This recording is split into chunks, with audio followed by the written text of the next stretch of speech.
It's called Children of the Great Light.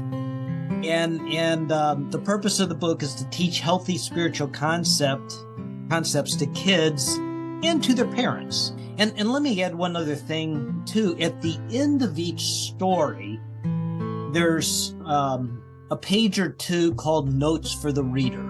And so that's, if it's the parent or the guardian or whatever, it's just some notes to kind of explain a little bit about what the story was about or the basis for the story.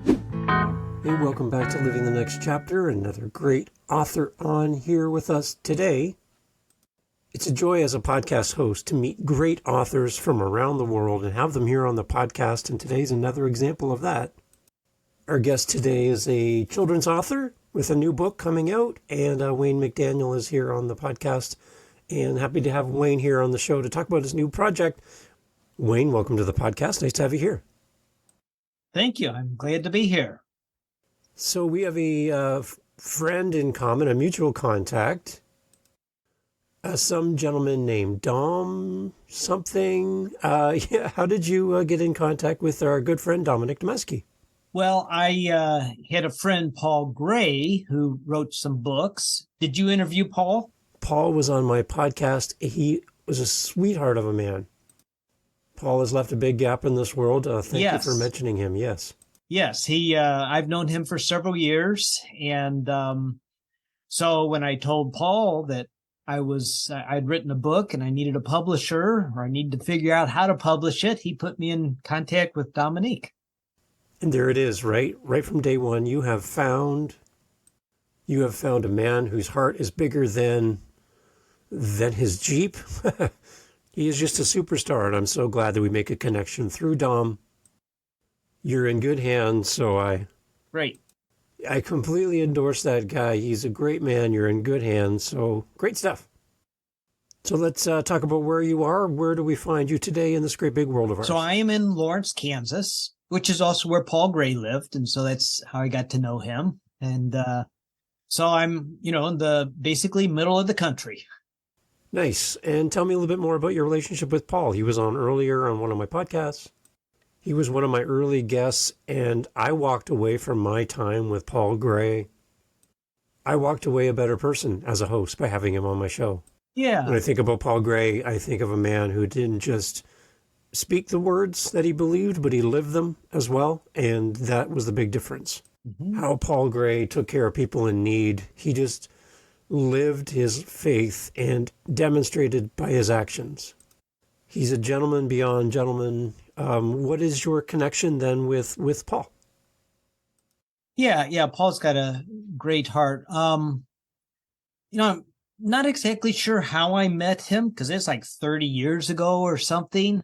And for a while we had kind of a business relationship, and that was actually before he became a pastor.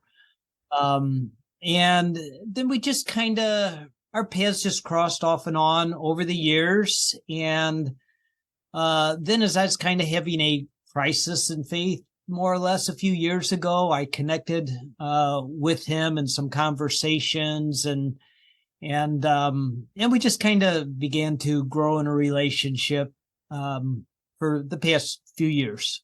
Nice. And for those listening, Paul was on early on in the podcast, Living the Next Chapter.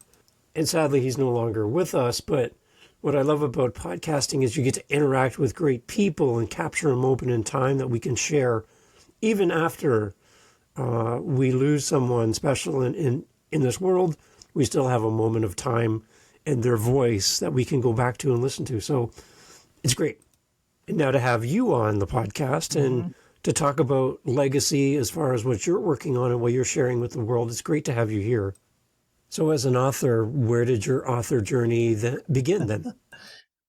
Well, for years, I've had various ideas about books in my head, and I've written the first chapter or two of a few books, but that's about as far as I got. I actually did write one book, but I never got it published, and I may yet decide to publish it. This was several years ago. And so my career was as a financial planner, though, and I retired from that about 7 years ago, and so I've been doing various things and a little bit of writing. Anyhow, I decided a couple years ago, okay, I need to get serious about writing and really actually get a book published. And all of my interests have been along spiritual and theological lines. And I was driving home from St. Louis almost 2 years ago, and I was thinking about, one or two of the books that I was wanting to write, and then I thought, how will I ever get shelf space for these books? Because I don't have any theological training. My background is business, and so there's a ton of books out there, and so I was just kind of wondering about that. And then as you're driving along, your mind wanders from one subject to the next, and so I kind of left that subject and was thinking about my grandkids who live in Seattle, and just thinking about them, and then the two thoughts kind of crossed each other, and I thought, well, what if I wrote books for kids, or wrote a book for kids that communicated some of the spiritual concepts that I'd like to communicate. And so that's kind of where I got on the current trajectory. Amazing. And the one thing that I'm picking on is your thoughts around a crowded space, a little bit of leaning towards imposter syndrome and in the fact that who's going to read my book. I deal with that in podcasting in a podcast sense where people are having the same feelings that you're saying. Who would listen to my show? Who am I to speak about this topic in such a crowded area full of experts? There are others with more training than I have. Like, why am I here? And you kind of wrestled through that. So what was that point when you were like, that I do have something to say? And what was that connection? Was it writing the children's book? Was that part of it? Was that the thing that gave you the confidence to move forward as an author? Well, as I was driving my car, and after this concept came to me of writing a children's book, actually, the first story came to me as I was driving the car, and I basically wrote it in my head while I was driving. And I knew that there was going to be 3 stories. It's going to be a trilogy.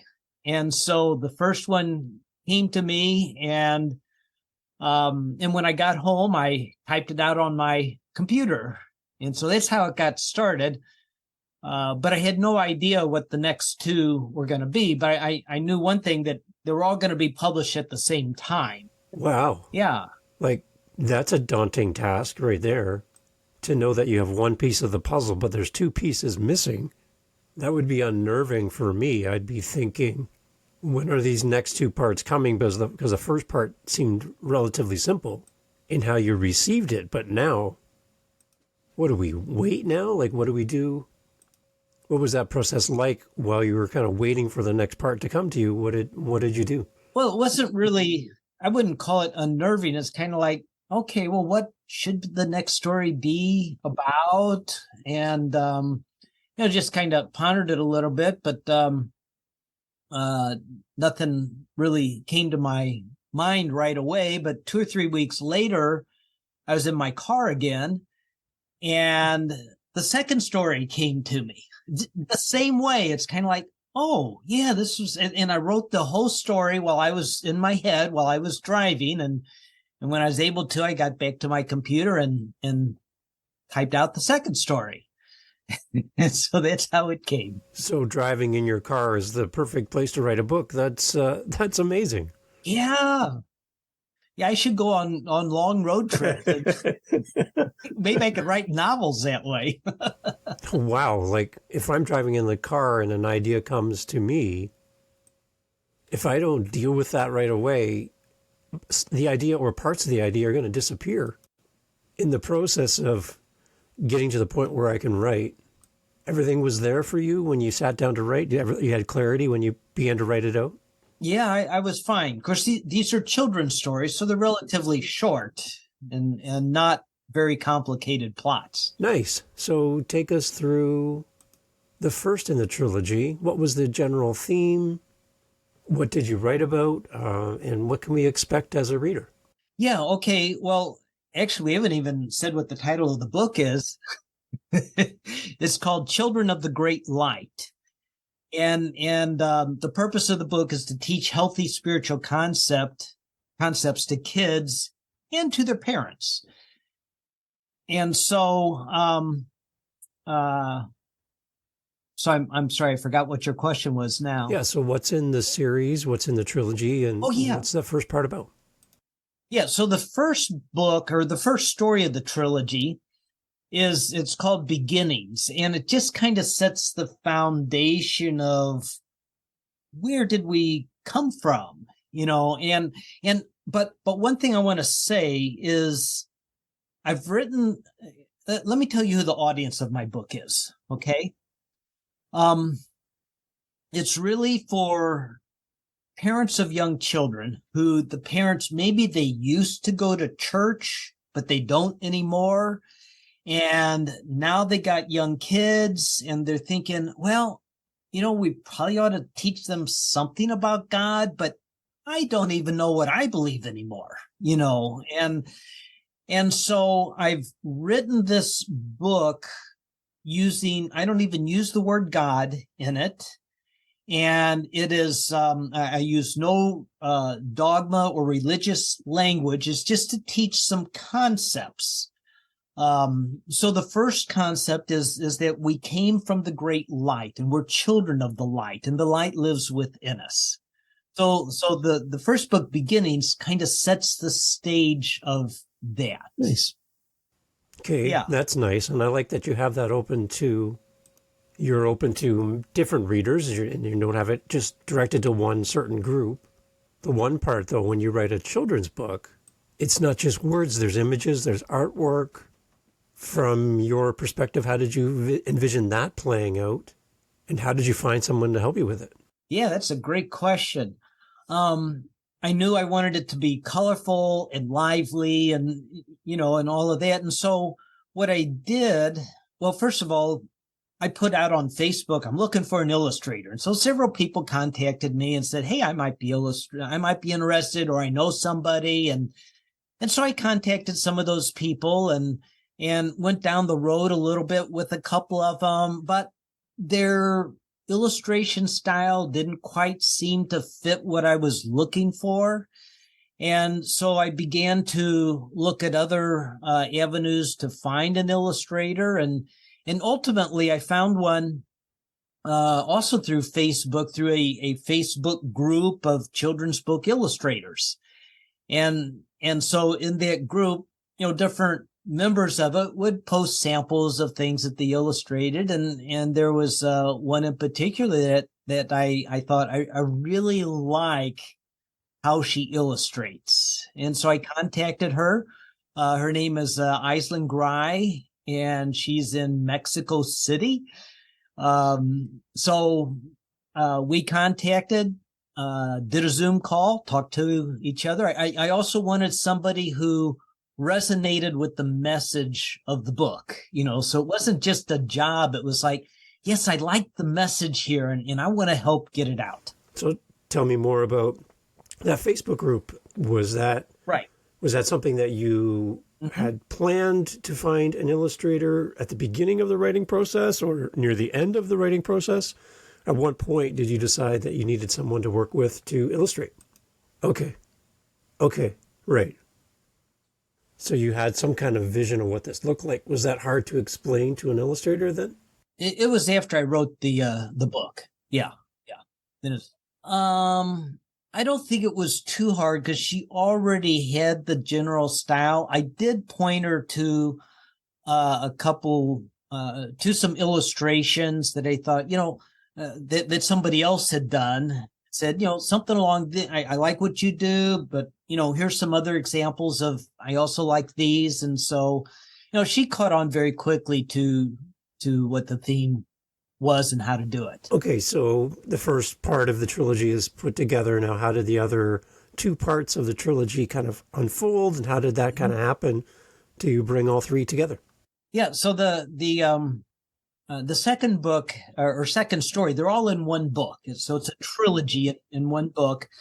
The second one is called Light of the World, and it's about how each of the children of the light, they have gifts, and those gifts make them special. And the way they let their light shine is by sharing their gifts with the world.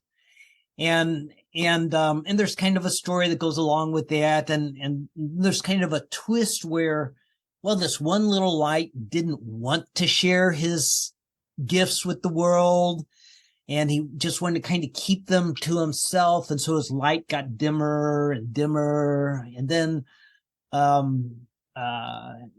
another light came along and befriended him and started to bring that out. And so it's kind of a story of transformation also, and also of compassion and love and sharing. It's probably my favorite of the three. I love it. Okay, so was the third story also written in the car as well? Well, okay, there. It was. Okay, of course. So after the second story, I still didn't know what the third one was going to be about. I mean, I did not even have a clue. And then again, I don't know if it was 2, 3, 4 weeks later, once again, I'm driving in the car someplace, and this idea comes to my mind, and I write the whole story in my head once again as I'm driving the car. And once I am able to get back to my computer, I type it down, and there it is. Okay, so give us a little insight. We're not going to give it all away because we want to buy the book, obviously. Right. But what can you tell us about the third part of the story?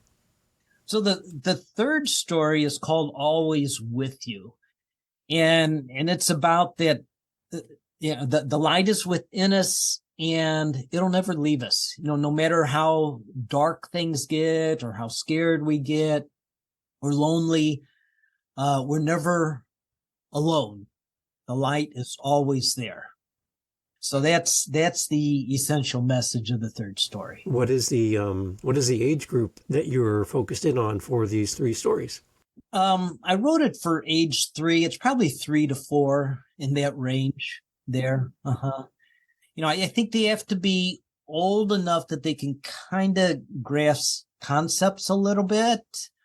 But they're simple stories. And so I think, so that's the age group I wrote it for. And let me add one other thing too. At the end of each story, there's, a page or two called Notes for the Reader. And so that's, if it's the parent or the guardian or whatever, it's just some notes to kind of, explain a little bit about what the story was about or the basis for the story. And that's a nice thing too, because even though you're writing for a younger audience and demographic for your book, you know that the parents are reading it to their children. So they're hearing their own words as they read it to them. And when a child loves a book, they want to hear it over and over and over. So you have a captive audience with the adults as well. That gives you the opportunity to help the adults while they're reading to their children. They're both getting the same message, which helps everybody. I love that. Everybody, regardless of age, we need to know that we have the light, that the light loves us, that we're never separated or lost totally, that we can come back, so it's a message that's universal regardless of age or circumstance. What have you learned about yourself in the process of writing this? How do you see things now that you're on this side of the writing process for your book? Well, that's a great question. What have I learned about myself? I think that since it never occurred to me to write a children's book before. And what I saw is that, well, I can do that. I can do that. And and also that, I'd say the message speaks to me as well. I need to hear that too. I need to be reminded of the same message. And so, I guess that's kind of what I've learned. It's interesting because the things that we're looking for in life that we can't find, sometimes that's for us to create because we can't find it. Well, you're creating something that benefits you as an author at the same time that you're helping someone else, children and parents. And I love that. Yeah, I think it kind of helped me clarify what I think the most important and core spiritual values are for me. That's great. Amazing. So what is the status of the book? Is the book out right now? What's the status of the book? So it's hopefully within 2 weeks it will be published and available. Wow. And then as in regards to the distribution with Dominic and all of his great help, where is this book going to be available to everyone? Well, we'll have a website, which one could, actually, I don't know if we'll order it through the website or just through Amazon or Barnes & Noble or Apple Books. It'll be on all of those platforms also. Okay, great. Yeah. And we will have links in the show notes so everyone can follow up and have links to the book as it comes out. That's great. And so talk a little bit about working with someone like Dom and what that is like for you as an author. Talk a little bit more about the services that Dom offered to you as a new author. For a new author listening, right. We only know what we know, but then there's these experts who do this all the time. What are the benefits of working with somebody like Dominic from your perspective? He's been great. I thought about self-publishing all on my own, but then I thought, I got to learn all of this. And I don't know the ins and outs. I've never published anything. And so I consider Dominic to be kind of a cross between a full publishing and self-publishing. And so he's helping me navigate the waters to get all this set up so that it can be marketed successfully. And so he's been invaluable. He's given me lots of ideas, lots of good feedback. He's building the website. So, I just really appreciate all he's doing for me. Yeah, it's amazing when you have somebody with that skill set so that you can focus on your craft, you can focus on your book, and he can help you in the other areas, because again, it can be a little overwhelming for a new author to not only produce the content, work with an illustrator. Now I need a website. Now I have to go on podcasts to talk about my book. I have to do all these things, but all I want to do is just drive my car and write my next story. And that's what I want to do. So it's nice to bring people around you who can support you, to have that support in other areas so that you can just focus on what you do best as an author. Yeah. And he's been perfect for that. Paul Gray referred me to him, and I appreciate both of them for what they've done. Amazing. So are there new ideas coming to you still while you're out there driving around and doing your thing? Are there still new ideas coming to you as you commute? Well, I got a couple ideas, but nothing that's come to fruition yet. I still have a couple of adult books that I might write, but I do think, so, my grandchildren are 4 and 2 right now. So I kind of wrote it for their current age, and I have some ideas to kind of follow along the same theme, but for slightly older kids. And so maybe as my grandkids get older, I'll continue to write some children's books for slightly older ages. We'll see. You have your own captive audience there, a nice target audience that you can write to. You can write and speak to your target audience. They're right there with you. That's great. That's amazing. Yeah, if nothing else, I'll have 2 kids that will hear my books. I love it. It's great. Any other thoughts, any other suggestions for new authors from your perspective as a new author? You've worked through the process. You've got some great resources, some great people around you helping you. We have new authors listening to our conversation today, and they have a great idea. They haven't started yet. They need some motivation to get started. And from your perspective, we'd love to kind of get your insight. What would you say to a new author to encourage them to get their story out there into the world? Well, I guess, the biggest thing for me is working with Dominic, because he has just helped me so much. He had an editor and proofreader, and he, he's walking me through the whole process, and I think when I'm all done, I could probably do it on my own next time around. I probably won't, because he's been so valuable. I suppose if one wanted to really work at it and learn how to self-publish, they could. I just didn't want to spend all the hours to try to figure all that out.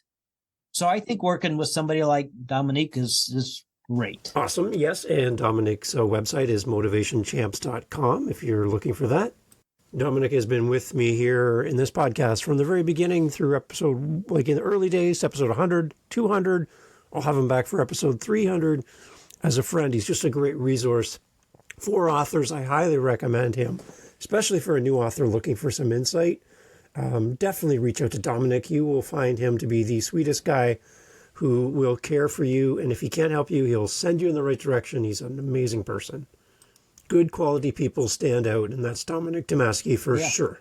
The other thing I might say is whatever you write, I think it needs to come from the heart, something that's really burning within you, that you're passionate about, that you love, that is meaningful. And that if you do that, then you're coming across with integrity, and your message is, I think it comes across clearly to other people. And don't be afraid to share your message with the world. Right. And in a crowded space with many, many children's books. The thing that's unique about your book is you're the only one who could write this book. It's because it's you as the author. It's your approach to your book. It's your burning desire. It's who you are as an author. What you've lived and what you've experienced, no one can duplicate that.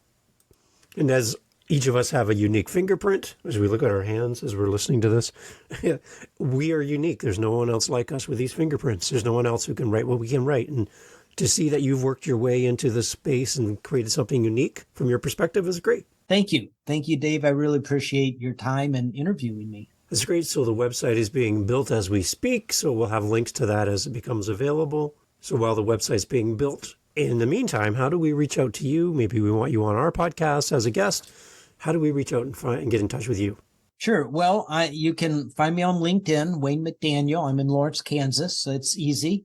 I have another philanthropic consulting business called generousvision.com. And so you can find me there and contact me that way. And soon I'll have the website childrenofthegreatlight.com and also storiesofthelight.com. So, but those aren't quite live yet, but they will be soon. So we'll make sure we have everything updated in the show notes. So you have all the links that we talk about and the future links, and we'll update them in the future as well. And as I remind everyone listening, as a reader, as a fellow author, when you purchase a book like Wayne's, please leave a great review, a detailed review, 5 stars, all of the great stuff whenever you buy your books online. It does really help our authors to grow their reach and let other people know how amazing their book is. So please consider doing that.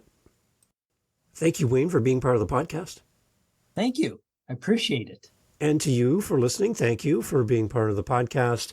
And Dom, thank you for making this all happen for us today and helping great authors. And to Paul Gray's family, we're thinking of you as we have this conversation, wishing you well as well, in absence of Paul. Thank you for listening, and thank you for being here, Wayne. Everyone take care.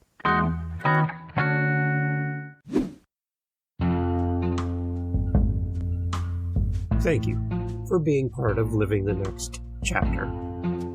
Hey, look, we're having such a great time talking to authors around the world. If you are an author and you would like to be on this very show, I would love to talk to you. livingthenextchapter.com, livingthenextchapter.com, livingthenextchapter.com is the best way to get in touch with us. There you'll find our social media and blah, blah, blah, la-di-da, and such. You, author, soon-to-be author, new author, currently writing your book author, published author, we need you here. The seat's empty, microphone set up, we're waiting for you. livingthenextchapter.com. We would love to have you on the podcast. Yeah, I'm talking to you. Yeah, you should be here. See you at livingthenextchapter.com.